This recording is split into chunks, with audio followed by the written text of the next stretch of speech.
మీ తెలుగు నేస్తం Telugu stop app వెంటనే play store, app store లో డౌన్లోడ్ చేసుకోండి. ప్రతిక్షణం అన్ని తెలుగు వార్త విశేషాలతో పాటు మీ లోకల్ ప్రాంత వార్తలు కూడా సులభముగా తెలుసుకోండి. తెలంగాణ వ్యాప్తంగా గాలివాన బీభత్సం సృష్టించింది.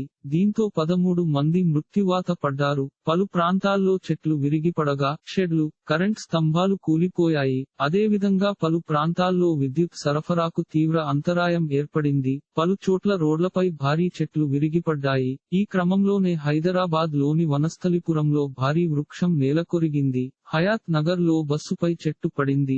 నాగర్ కర్నూల్ జిల్లాలోనే 7 ప్రాణాలు కోల్పోయారు. హైదరాబాద్ లో 4, మెదక్ జిల్లాలో వేర్వేరు ప్రమాదాల్లో 2 చనిపోయారు. ఒక రంగారెడ్డి జిల్లాలోని పలు ప్రాంతాల్లో గాలి దుమారంతో ప్రజలు తీవ్ర భయాందోళనకు గురయ్యారు. ఇలాంటి మరిన్ని తెలుగు వార్త విశేషాలు కోసం ఛానల్ కి సబ్స్క్రైబ్ చేసి గంట నొక్కడం మర్చిపోకండి.